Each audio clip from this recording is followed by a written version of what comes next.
والصلاة والسلام على رسول الله صلى الله عليه وسلم وآله وصحبه أجمعين. Assalamu alaikum wa rahmatullah. And so, So we talked about the format that we're going to go in. It's going to be a lot of the stuff that is pertaining to how essentially you're going through your college phase. After you finish college, you'll enter the work environment, married, kids, looking at buying a house, cars, some people before, after, it's not in that exact order, but generally we're just trying to cover all those things so that you can be a lot more savvy and aware Muslims as you go through life. So we're gonna go over today certain transactions that we all deal with perhaps, and you don't even realize it on a day-to-day basis, and sometimes a weekly basis, sometimes during your college careers.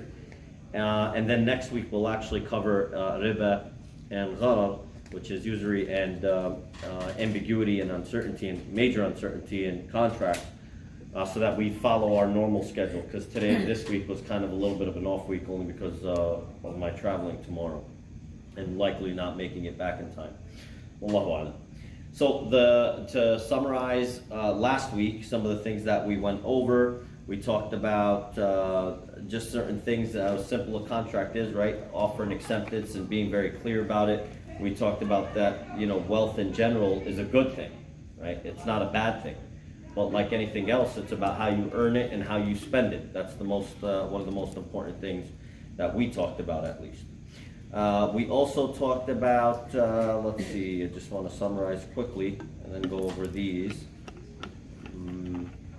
Types of contracts, some of them were ribawi contracts, we mentioned that, we introduced that. Also the different types of career paths that you guys were choosing, and we're going to go over that as well. And after we covered it, we'll go over student loans, and we'll go over, because all of that comes together as well. Okay, let's see what we have here.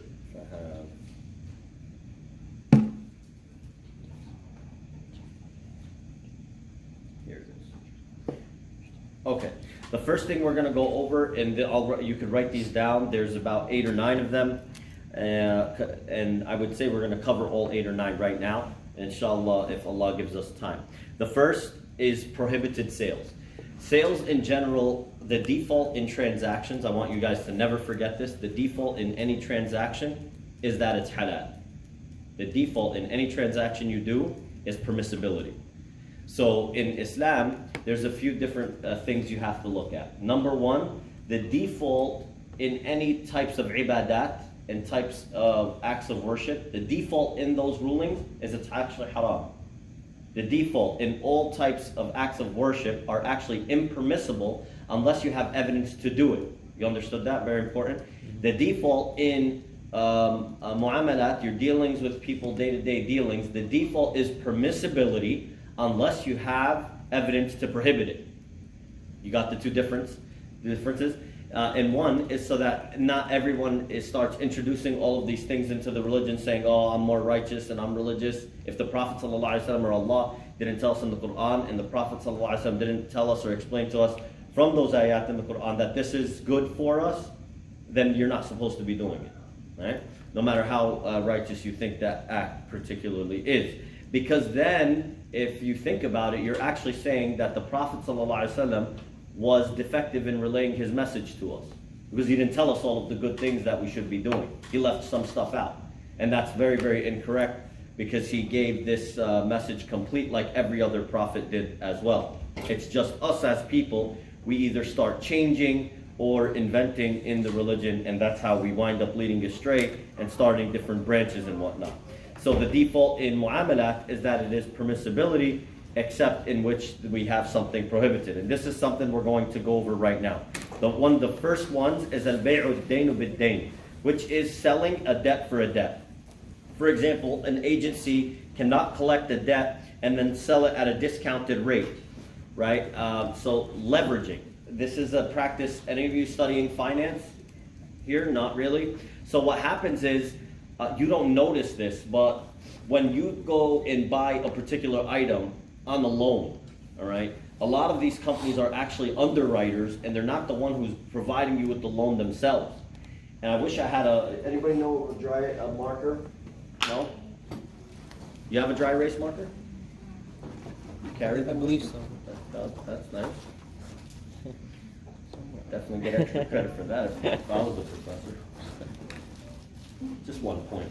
It's not going to get that much. You really just got one. Thank you. All right. You get the point. All right. So I want to show you something. Let's call this $100,000, right? This is a $100,000 loan. Right? So what happens here is there is a process where you owe, may Allah protect us, but there's a loan that goes out to this. And years ago, some economists found the way that you could accelerate the market in capitalism is that you don't have to wait until this loan is repaid.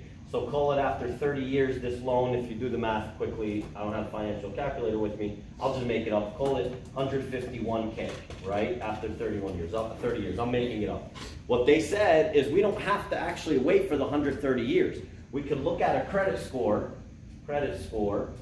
and this person is good for the 150K. What we'll do is we call this goodwill. So now you're going to start noticing financial terms, in our country, and you're going to notice their permissibility in America. This is goodwill. So what they said is the value of this loan is not 100 grand. It's actually 151. So they go to the secondary market. They look for customers who are willing to just give them cashed out for 90K and get the goodwill value of this, whatever that is, and they keep on doing this. This loan keeps getting chopped up.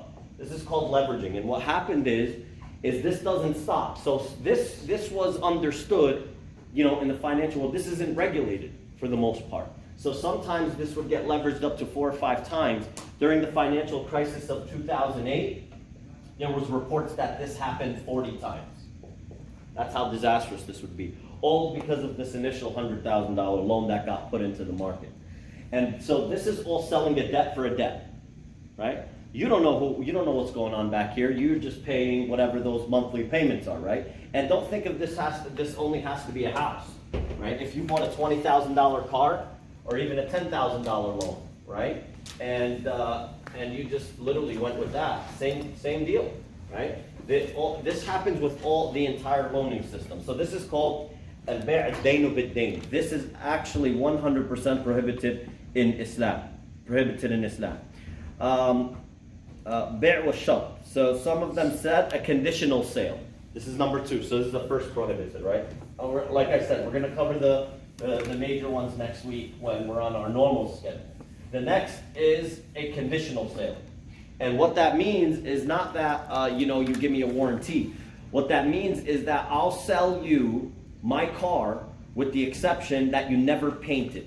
It has to stay yellow. Why is that important? Why is that prohibited in Islam? Is because you cannot stipulate, when you sell something, you have to hand over complete ownership to the person you're selling it to, right?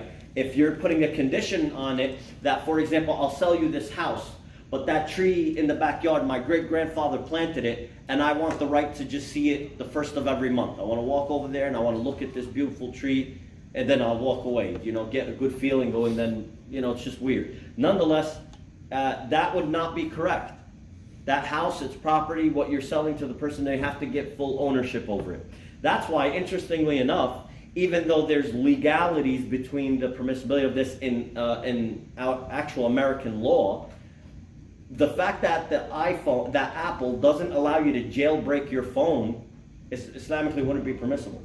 They cannot stipulate how you can use your phone, right? If you want to jailbreak it, you can jailbreak it. You want to take a sledgehammer to it, do whatever you want. But the key thing is that some people don't jailbreak it for that reason. They're doing it for another reason. They're like stealing apps and stuff like that. So Islamically, obviously, that's not correct either. So it's kind of a double-edged sword. You pick your poison there. But at the end of the day, for them to tell you cannot do that, Islamically, they wouldn't be allowed to. They can't tell you how to stipulate, you just shelled out $1,000 for them. You do whatever you want with it. Again, but obviously stealing in Islam is not permissible, okay? Some of them said, the next type of sale, number 3, we have till 5:30, I think we could cover them, inshallah. Al-bay'atan fi bay'ah. So 2 contracts in one sale.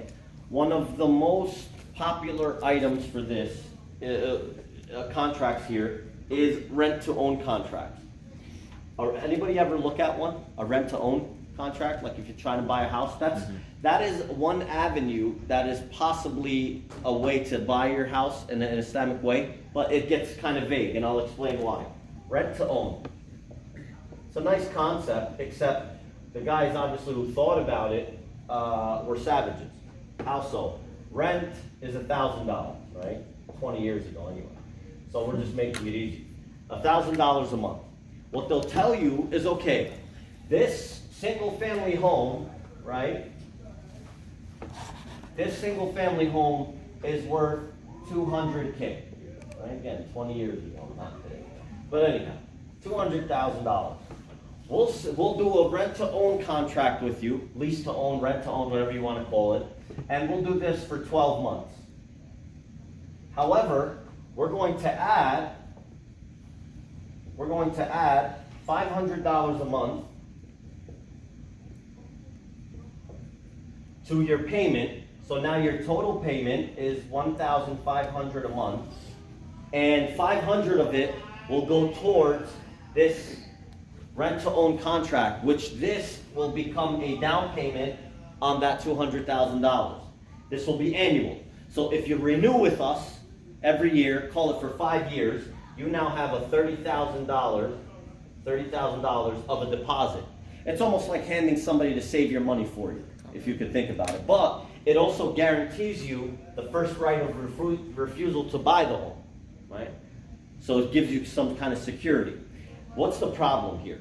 In Islam, you got to be very, very clear about what type of contract you're entering.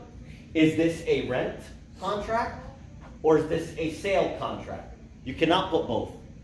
So some scholars said to make this halal, to make this allowed, what you can stipulate, and this is very important because when you guys see signs that say for sale by owner, things like this, they may come up with this like, oh, give me, some sort of payment or work out a deal like this. That you only exercise this part. And then you say, for example, after the 5 years, then I can make an offer on the home. But it's that I just simply get the first right to make that offer. Don't stipulate a price. Don't stipulate that you must sell it to me. You see the difference? It cannot be done that way. The other problem with this contract, a lot of people don't realize, and they wind up falling into it. This $6,000, there's a stipulation in 90% of these contracts, is that if you do not exercise your right to buy the house, you actually lose all of this. You don't get any of it. This is the big oops that people don't realize. That they thought they had, they were heading on the right path. I'm going to get this house, alhamdulillah, everything's going great. And then they decided, you know what, I'm not too fond of this neighborhood. Things have changed, my family moved a little bit further away, and I want to also move there. You know what, I'm okay. Can I get the extra money that I was putting on top of the rent? No, because that's completely legal in this country. That you lost, this payment was essentially your right on first right of refusal, but you needed to buy the house. If you didn't buy it, too bad. That's absolutely not allowed, right? And that's very weird, yeah. Even if they tell you that you're going to lose that money, if you Islamically, you should still not be signing that contract, right? And maybe you come up with something different, right? Maybe you work something else out. But at the end of the day, to allow this stipulation and to make it, to merge a sale contract with a lease contract is a problem. Like we said, you can ask for the right to purchase, right? Like anybody here deal with business contracts, leasing spaces, your dad maybe. So if you have a father or mother who has an office space in the medical field, they've done this, right? So they get a 5-year lease, right? They'll get a 5-year commercial lease, and it'll stipulate that they have the right to renew that lease at the end of it, right? If they're paying $3,000, $4,000 a month, maybe they'll go up to $5,000 or $6,000 a month, or maybe they can make an offer to purchase the building, right, afterwards, things like that. But at the end of the day, they've only signed a lease contract. The other one gives them options. Options are allowed. And maybe if we have time, towards the end of the series, we'll go over different options and contracts. Right? And the options, like we said, are very important Islamically because there's a lot of things that fall under transactions. more than you think. And we even mentioned marriage contracts fall under this category because it's all mu'amalat and dealing with people. It's not buying and selling people, but obviously stipulations are stipulations because there's some people who go all wild with that idea. All right, just want to make sure. بيع الرجل على بيع أخيه. So another type of contract that's prohibited. I think this was number 3. What number are we on? This is number 3. Number 4. So the one we're on now is 4? Mm-hmm. Okay. This is very important. So, selling upon the sale of another. The Prophet ﷺ said it is prohibited to sell a man to make an offer or engage into a transaction in which his brother engaged into a transaction already. Right? What does that mean? So, if you, for example, made a deal with somebody, let's say I'm buying a car from you. We agreed. All right? $5,000. We got the deal going, and then you really like the car. You know, after I walked out of the room, you're like, yo, don't sell him the car. I'll give you $6,000 for it. You see what he just did? Mm-hmm. But the problem there is that we had already concluded our contract. The key thing that is only impermissible when a contract has been finalized, not when it's still in the negotiation phase. So, for example, he's offering his car for sale, $5,000, and we kind of agreed a little bit, but we never finalized it. And I walked out. He's like, you know what? I like the car too. How about $5,500? And then he goes and sells it to him. That is not impermissible, right? I want to make that very clear because, for example, this also falls under in a marriage contract. If you know that your Muslim brother went to ask for a particular girl, right? And they had agreed. And so now the khitbah is done. Yani their verbal understanding with the families, everybody's agreed. And then you start messaging her on Facebook or Snapchat or whatever exists now. And you say, yo, this guy's a bum. Why would you go with this guy? You know? And then you start, you know, I don't know what you do these days. And then you start messing that up. That is absolutely 100% haram. Right? Because they finalized it. But if you know that he just kind of went to see her and she's accepting other suitors and you know, it's the same deal.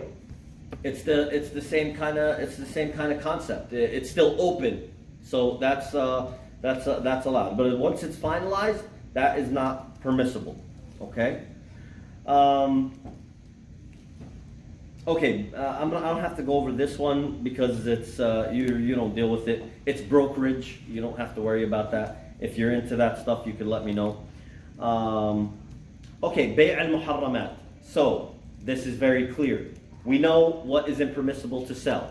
Someone start telling me stuff. Number 1, alcohol. 2, drugs. Right? We can't be drug dealers. 2, 3. Around meat. Right. Pork, right? What else? What is it? People. Selling people? Absolutely haram. I mean, I didn't know that was a thing, but sure, yep. Yeah, it does. I mean, I hear the TSA thing announcement when I'm in the airport every time, right? If you see them. Still, it's mind-blowing how somebody could be engaged in people trafficking and they don't say anything.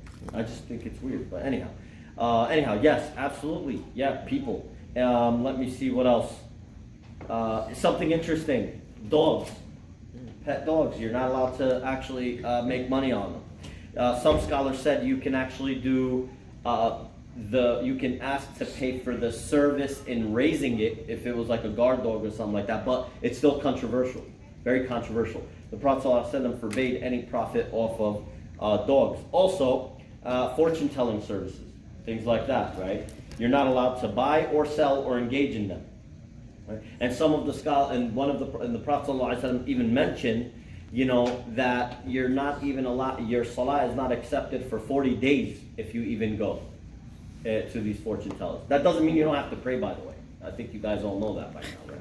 It's just that such a bad sin that you know. And why is that important? Because you know, sometimes you pass by Times Square and you have those people, right? And they got their little cards going, and they're telling you, oh, I could, tell you the future and all this stuff. And honestly, it's pretty silly that they even say that. Because one time I was passing by and I looked at the lady. I said, if you actually knew the future, you wouldn't ask me to come to you because you'd know I'm not coming. Oh. And everybody just turned around. Yeah, he's right. Oh. I'm like, you would know who to pick. You would know, oh, this guy's going to be the one. You've seen the future. You don't know what you're talking about. So she was very upset with me. I don't know if she tried to send a jinn at me or something. I mean, you read Ayatul Qudsi, it doesn't work. That jinn business. So you're not allowed to engage in those types of services, right? Let's see. Also other types of things. Like, I know this is crazy, but hair salons where they add fake hair. That's absolutely haram. Right? Nail salons, which is interesting, in which they put nails, I know this is going to sound weird, but bear with me here, that are longer than what naturally would grow in 40 days. Did you catch that? Okay, let me give you an example. This is going to be weird. I'm going to draw a weird nail. This is my attempt at a finger. That's a weird finger, actually. So, like a whale. All right, we'll try something different. All right, we'll try one of these. Okay, here we go. This is a nail. All right, here's the nail. We'll do this. Nail. Finger. So there's no confusion, okay? This is like your fingerprints here, okay?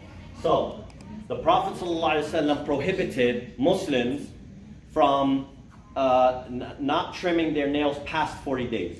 You should be doing this on your own, right? We mentioned this in the marriage time. It's really disgusting. Gotta keep yourself up to speed, right? But nonetheless, we're going over this. Because, whatever, so if this was, the 40-day mark, weird nail, it's like a knife. But if we said this was the 40-day mark, and that was like, I don't know, a half inch, I'm just making this up, I'm not sure. All right, so you could go to the biologist, see what the nail grows at what rate, and you do that math, right? So this was the nail. Now, why is that important? Because this is tashabbuh wal haram. This is now mimicking what is impermissible.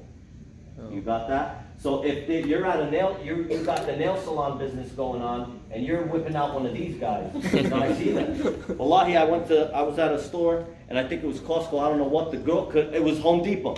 The girl couldn't actually touch the register. She was doing one of these. Wallahi, her nail hooked. It was a hook. I don't know if that's popular. It was the most disgusting thing I've ever seen in my life. This had a hooked nail, and it was just like these things. It looked like from Jurassic Park. It was really, and it wasn't even like a straight one. It was kind of like one of these. Wallahi, that's exact, and I'm not exaggerating. And that's actually a good picture right there. Because I swear to Allah, it was longer than that. It had to be at least 1.5 inches. I'm serious. She could help me dig my backyard with those forks. So I'm telling you, she was like whipping out one of these and you hear the thing clanking on the screen. It just wasn't working. And I wanted to tell her, like, I don't even know how this is allowed right now. Like, I need to get out of here. And you're over here wasting my time with the screen. So anyhow, owning a business in which does this, right? So you can kind of think, whatever you're dealing with, all right? And so obviously it's impermissible to do this, and it's impermissible to sell such a service, right? One that you guys might hate, this guy goes for the guys too, right? Is the eyebrow plucking business, right? This is a thing. Guys are doing it now too. It's weird. See? So obviously, I want to make something clear. You got one of these guys going, the unibrow. This is good. All right, we got that. So here's the eye. I'm not drawing the detail of the face, okay? Now I want to make this very clear. The part that is not impermissible to remove is this part. That, by agreement, you can remove above the nose. He said you can remove that. You can remove this. You are allowed to. Okay? Now, nobody show me your face. I don't want to look at it. Okay, not this thing. So you can remove this section.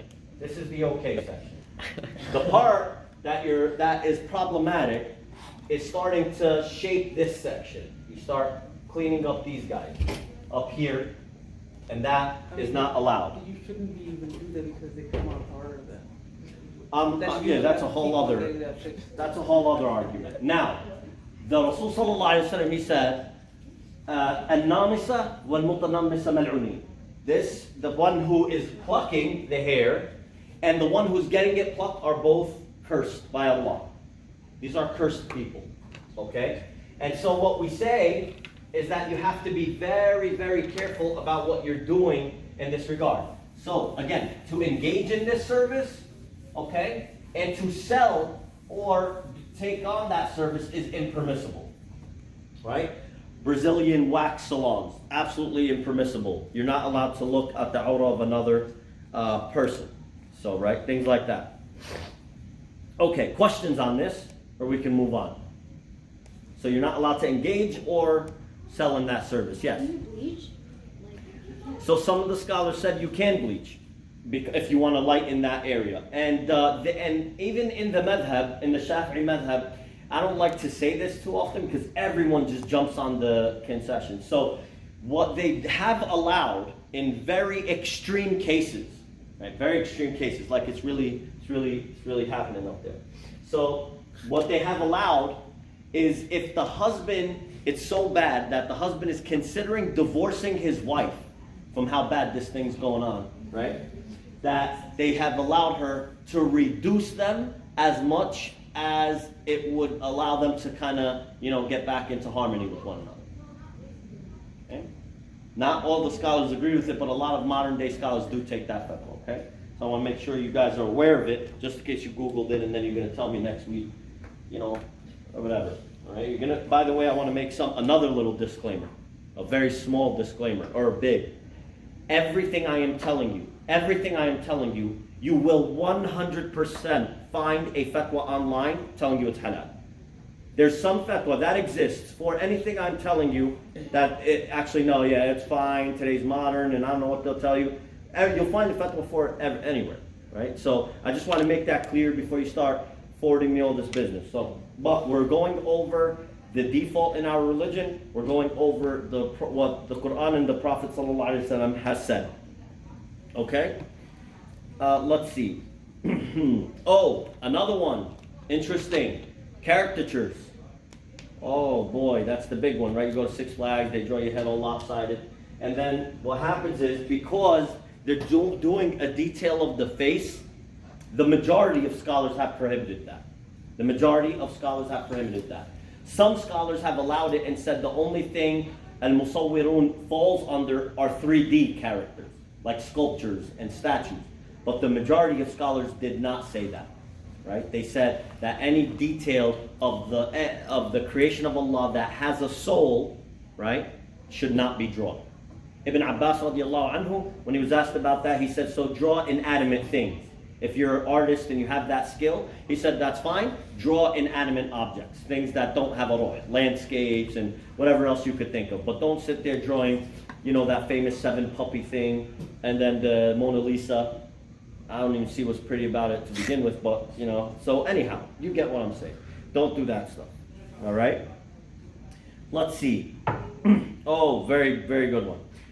Bear عند أذان الجمعة. A lot of people don't actually know this one. So, selling after or at or after the adhan, the call for Friday prayer. Okay? And that is for anyone who Friday prayer is incumbent upon. So that is essentially for the men. However, I will say that for the sisters, you should also feel, some sort of consciousness to not do that. Allah has prohibited it in the Quran. So, for example, and a lot of people don't realize this, right? But you're walking into the masjid and you got your phone you got your phone with you. The adhan had already went off, right? So call it for adhan al-Jum'ah, I don't know, let's say they do it at 12:45. The khutbah is at 1:15. Iqamah is at 1:45, right? I'm just making this up right now. So as you get into the masjid, it's 12:50. You pull up into the parking lot, you still got your phone. right? You may buy something on eBay or Amazon. You actually just did something prohibited. You didn't even realize that. You know, these small things, right? You must halt any buying and selling after this adhan comes in. And this is, and somebody say, well, what if a masjid has 2 or 4 or 5 salahs now, right? Yeah. It's for the first salah. Okay? Because I asked that as well. So one of my teachers, we were wondering about that. I would be more comfortable personally to just, you know, if the main khutbah is at 1:15, then just don't do anything between this and this. Essentially about an hour if you look at it, right?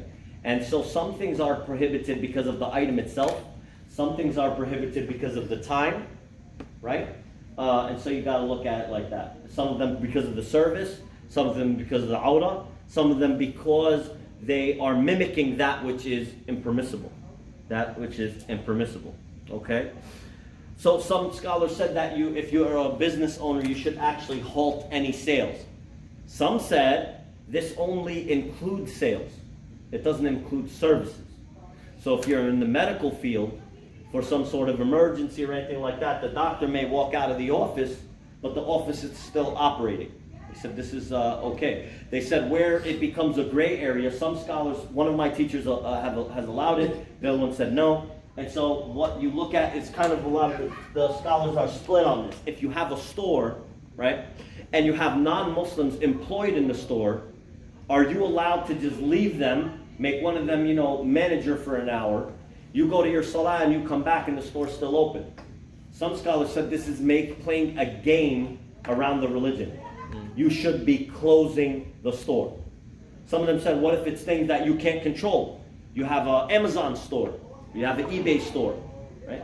Or you sell online somewhere, right? Your website, your web-based transactions online. They said if it's not in your control, right, then that's different. Then that's absolutely different. But I wonder really how hard it is for IT to, you know, say, you know, we're closed for an hour, be back at 1. Right? I don't know how hard that would be. But anyhow, let's just go with, you know, our religion is very easy. It's not difficult. So it's whatever's in your control, right? You don't want to go to extremes. Yeah? So you have to go to the first salah then? No.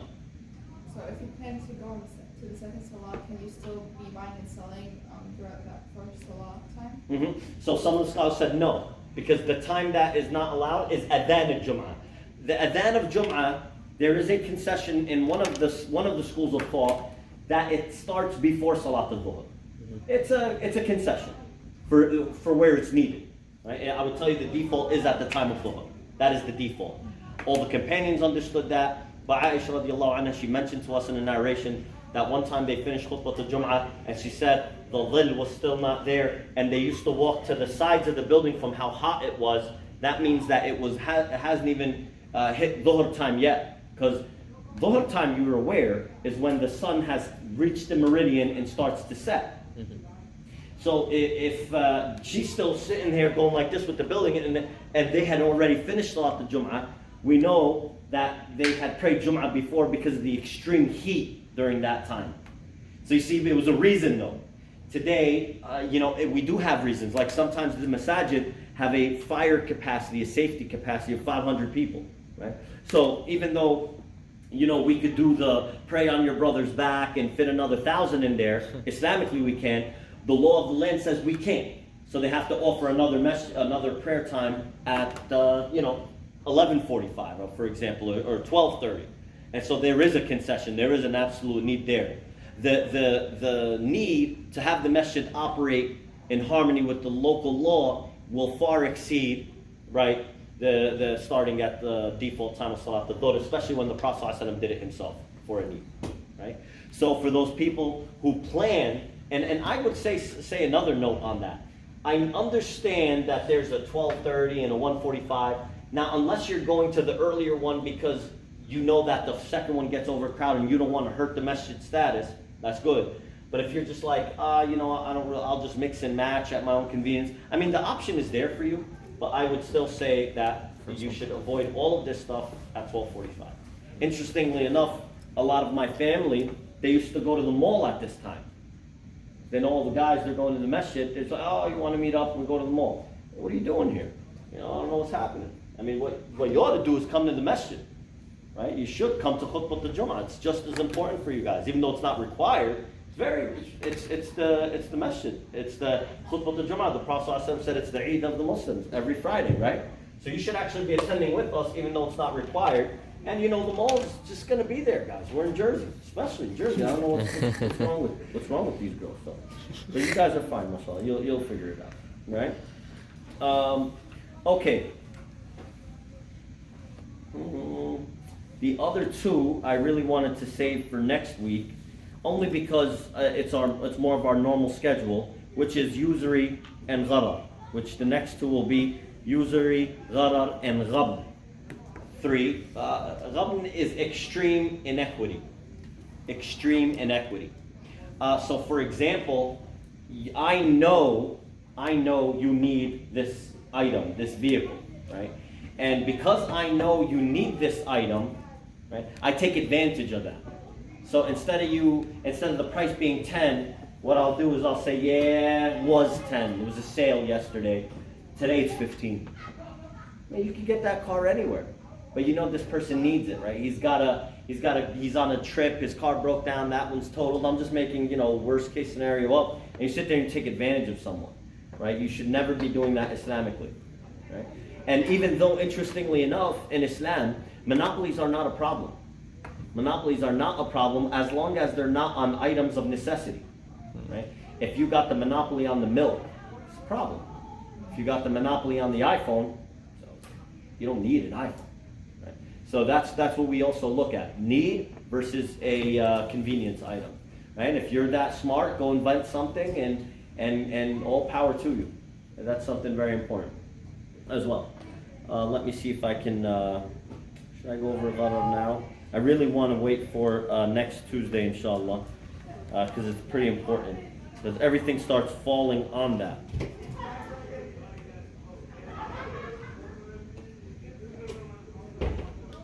Trying to see if I should.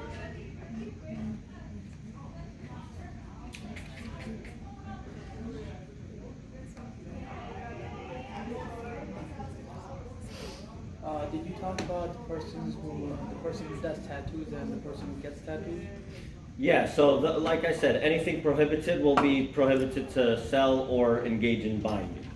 So the tattoos are the same thing. Yeah, it would be the same thing. Anything. Yeah, doesn't matter. Yep. Some people, they actually get laser treatment for their entire eyebrow, and then they tattoo them up. I've seen that too. It's not allowed. Right. Went over that. Okay, so let me see if I could. Okay, some of the other things actually. There's 4 more, and then we'll see if anybody has any questions, and we'll cover riba and gharar next week. Al-ikrah, which is coercion, forcing someone into a contract. That is not allowed. You're not allowed to force someone, obvious things, but just so that we're all on the same page. But I want to make something clear. There is a type of force that actually is Islamically permissible. Who can tell me what it is? It's even in American law as well. Anybody studying law here? No lawyers? We really do need a lot of lawyers, just so you guys know. They're not liars. They're good. We just need them. We need, I tell people, that's one thing our ummah is short on it. Got enough doctors. Everybody's going organic now anyway. Honey will fix you up forever. Actually, it's eminent domain. Right? So eminent domain will take your property against your own will. You don't want to sell it. Well, eminent domain says it's for the benefit of the public well-being. That means they still have to give you fair value for the house. It's not like, oh, look, check this out. You bought this for $100,000 30 years ago. I'll give you $110,000. No, you go with the value. You get the appraisers and stuff like that. And you can even make stipulation. I get the appraiser who I trust, and this. But eminent domain is a type of coercion, is a type of force against your own will, right? And you can understand that. But if, again, Islamically that is fine if it's for the public benefit, right? Another type is al-ghalat, like some things in contracts is you mess up. Sometimes it's a mistake, sometimes it's deception. So you sold them a diamond, and then it really turned out to be that cubic zirconia or whatever it is, right? And that's really a big difference. So that's not allowed. Deception. That's absolutely, fraud and deception is not allowed at all. And we talked about the car. Who was here last week? Nobody? Okay, one. Also, this really changed.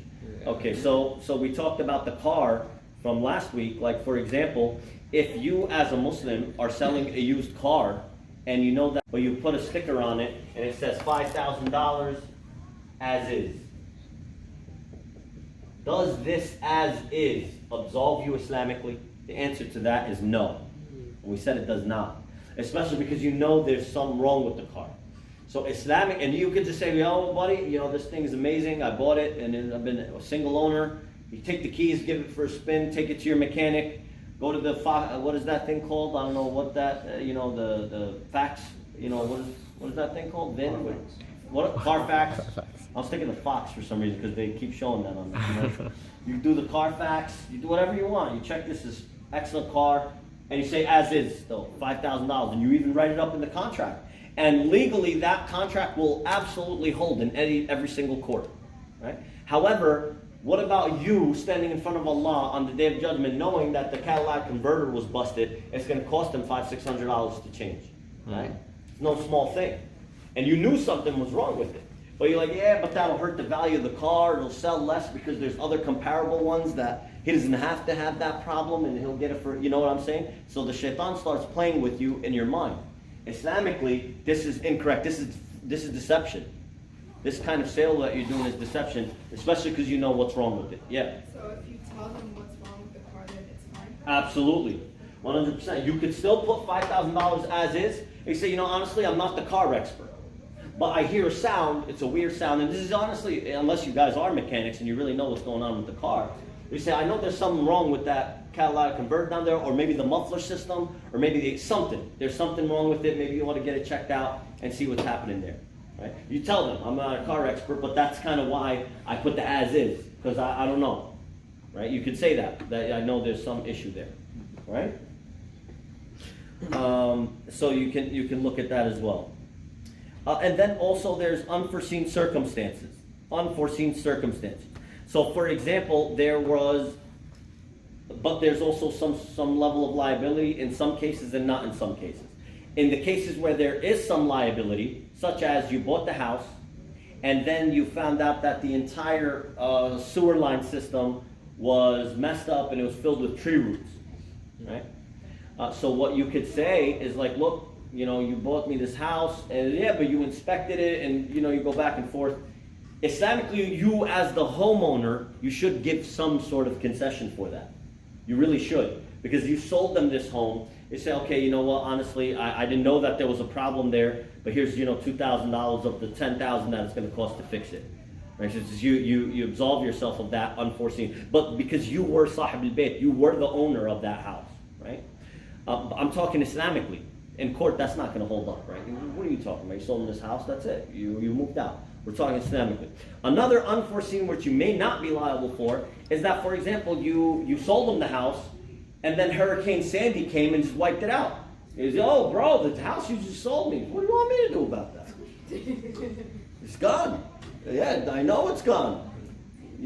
Obviously it's gone. But what do you want me to do for you? This was an unforeseen circumstance, right? Sure. So certain ones you may be liable for, and certain ones you're not. And that's why you start recognizing, why is this concept important, guys? Because what I'm telling you here, I'm going to be falling back on a lot of these stipulations when we cover buying a car, the detailed contract of it, the detailed contract of buying a house. Some of these banks that call themselves Islamic banks, they make a lot of stipulations in there, which you will see. Is this allowed? Is this not allowed? Right? Like we said. Okay? Let me see something. Quick question. Yes. So you talked about permissibility and eminent domain. There's a lot of real estate investors, especially in New Jersey, where people's mortgages, they can't pay, they go into foreclosure. So what they do is they'll buy the house at a cheaper price, and then what they'll do is they'll flip the house and benefit off that. Would that be still Betting, considered okay? benefiting off of someone else's loss. Yeah. So we're gonna cover that in the foreclosure topic. That's gonna need a day on its own. Oh, Okay, we're gonna cover that, so don't worry. Okay, I'm just gonna give you guys one example, okay? And I wanna see what you guys you girls could work together and the guys could work together, and then we'll see if there's any Q&A. I'm gonna write this example for you guys. See if you could spot anything that's wrong or right with this transaction. It's an online auction.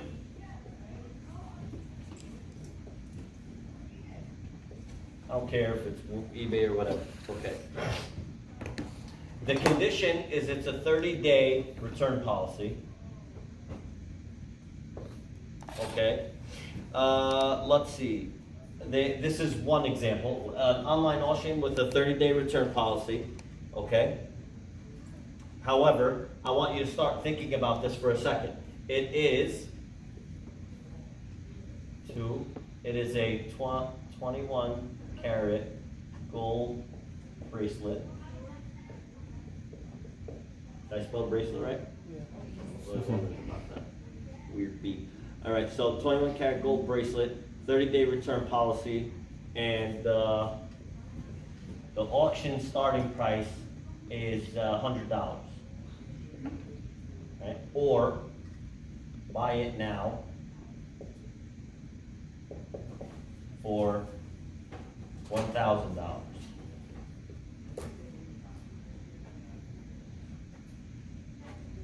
All right.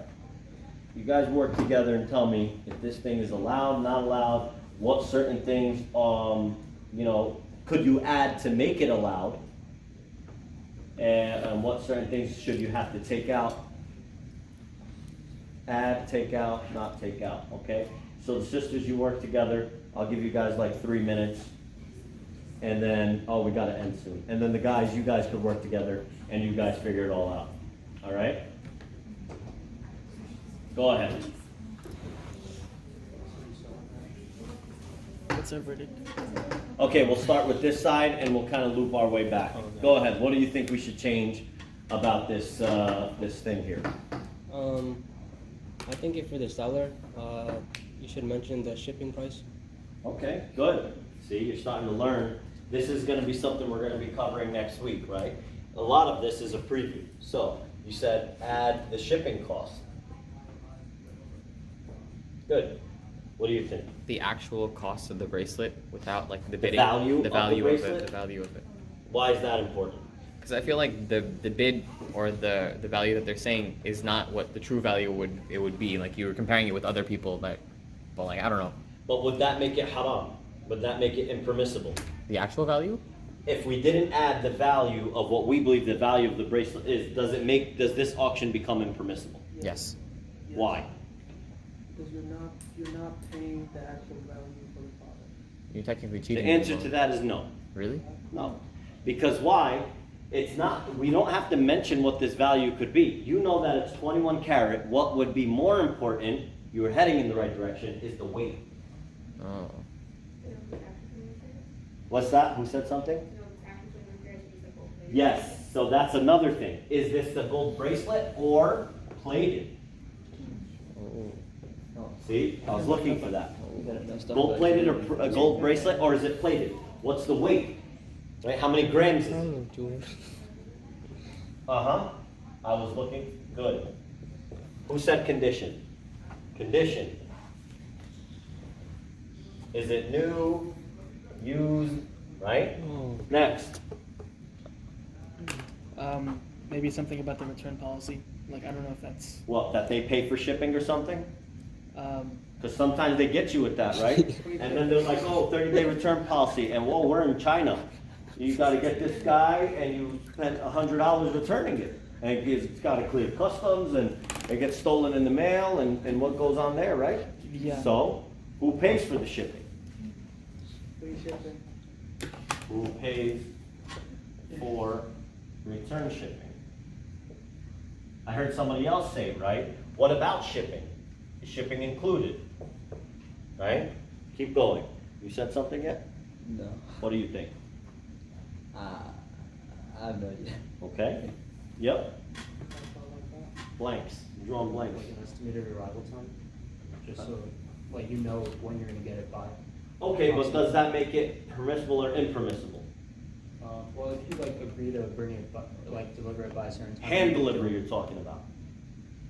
Because if you say shipping is included, and it's gonna be FedEx, Yeah. and FedEx delivers it in 5 days and not 3, whose fault is that? It's not, you see what I'm saying? We care about things that would make it a more permissible or less, see what I'm saying? But good point. How many? Quantity. They got more than one, some people like to go decked out at the weddings. No, well, I have more than saying cases, like, if you're buying it now, is there only one and it's a first come, first served? Ah, so it's like rare. It's like a handmade type, or is these, you know, printing these guys out with machines. All right, okay, quantity, next. But this again, it would clarify, right, how many they're bidding on. Gold bracelet, is it 1, 2, yep. Like there should be a picture. of Oh, I the was looking for that, very good. Picture, And also a list of all the fees that are included, like they could be. list of fees, yeah. Basically, you have to provide everything. Okay, keep going. Blanks, next. The whole like buy it now thing is kind of weird. I'm not sure, but like it looks like it's a sale if it's a buy it now, and then the rest of it is an auction. So Ooh, is it a sale somebody or an just got something very good. Is this a sale or is this an auction? Right? And essentially, here's the interesting part. Why is this allowed? Because you're gonna choose one of them. Yeah. You got why it's allowed? That's what I was looking for. If you chose this auction, you started bidding on it. That's an allowed contract. You went into an auction style. Then you change your mind, no, you're not just buying now. I don't want to bid with all these people. It's taking too long and I don't know if I'm gonna get it, right? So but the key thing is once you got it, let's say after the auction of 3 days auction, right? You wind up getting it for $700. You wind up closing on this deal auction style. Right? The seller can't turn to you like, oh, but you know, I changed my mind, and now even though you paid me $700, the other $300 that I was going to get the buy now price, you pay me over a year. That's not allowed. So you chose one of the two options, right? Obviously, nobody would ever do that. That would be ridiculous. But again, the reason that this is allowed is because they're both options, and I want you to never forget this. Options and contracts are all allowed as long as one, they are permissible Islamically, and number two, as long as once you select the option, you stick with it. You got that? Some scholars, and you were going to cover this what you're referring to as a concept called bay'atan fi bay'a, selling two contracts in one, which we went over, right? And so some scholars, very, very minor amount of scholars in the Shafi'i madhab, they said this is not allowed. You should choose one price for it, and that's it. But nobody held that. Right? Nobody kind of backed that up. Right? Because everybody, if you go to a furniture store, they got a cash price, and then they say, oh, there's the payment plan. And it could still be 0%. Like, for example, I want to sell my car for $5,000 cash right now, cash price. And you're like, oh, yeah, but I only got $1,000. They're like, all right, then you go the regular price. The regular price, I want $7,500. Whoa! Is this difference riba? The answer is no, and you're going to find out why. Right? We'll go over that next week, inshallah. But this $2,500 difference, you could say this, you could pay me over 1 year, right? The $6,500 difference, or 2 years or whatever, but this price can't change, even if I'm late with the payment or short with the payment. We'll go into the details there, but good pointing that out. Yes? Blanks? Yep. Maybe where it was made. Where it was made. Would that make it haram if we didn't disclose? No. But interestingly enough, some value of gold does go up if it's known as like an Indian gold, you know, because they handmade or something like that. So it might be, but you know, it could be, that could be, but it doesn't make it impermissible. Last. You got something? Isn't it how long the auction's gonna last? Like, Good one. That's what you were gonna say?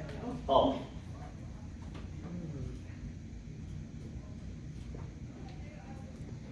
Okay.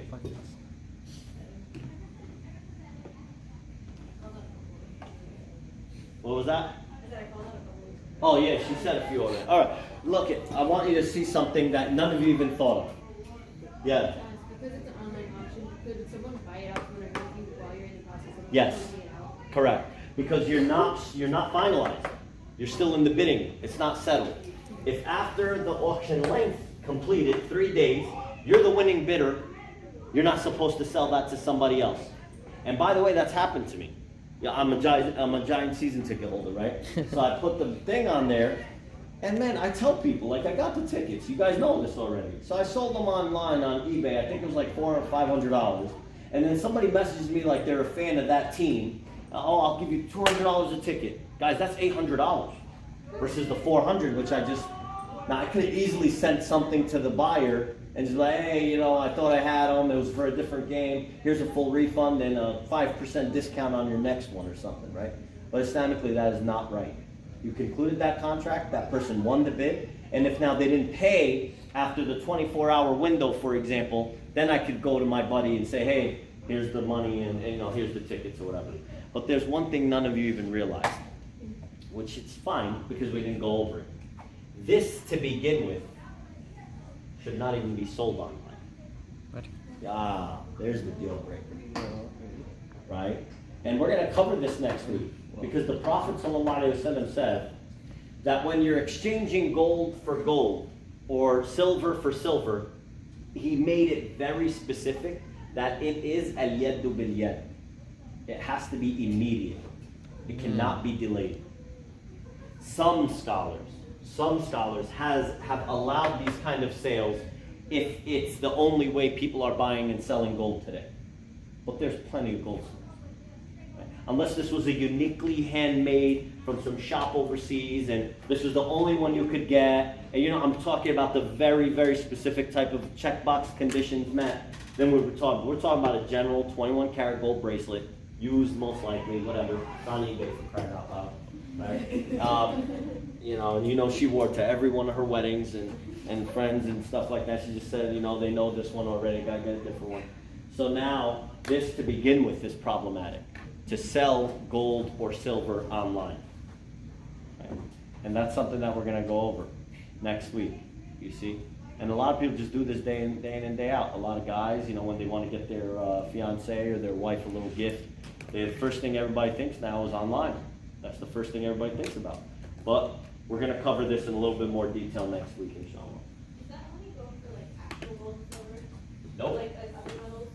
No, the other metals, good question. No, that is specific to gold and silver. Specific to gold and silver. So if you're buying, so white gold would fall under this. Like Right. white gold or platinum? Well, white gold would, platinum would not. What other metals are there? What? Yeah, titanium, you said? Yep, that would be fine. No problem there. Copper, brass, exactly. That's all. Diamonds are fine, biggest hoax in all of the world, but sure. One day people will be wearing ceramic and we'll laugh about that too. But yeah, it's marketing. It's the smartest marketing scheme in the world, the diamonds. But you know, you guys all in love with them, so it is what it is. Okay, we're going to be covering gold, silver, riba next week, inshallah, if Allah allows us to be alive during that time, and we'll be covering ghadab too. We'll try to start on time around 4:30. Any other questions before we wrap up? Yep. Quick thing. Does it, as a buyer, does it matter the person whom like you're buying it from? Like for example, if you know that the money the person's going to benefit off you from, if it's going to be used for a wrong reason. So your contract is specific to what you're selling and buying, and you're not responsible for what people do or anything after. If you're 100% certain that what they're buying is to harm someone else, then at minimum it becomes makruh. It becomes a disliked transaction.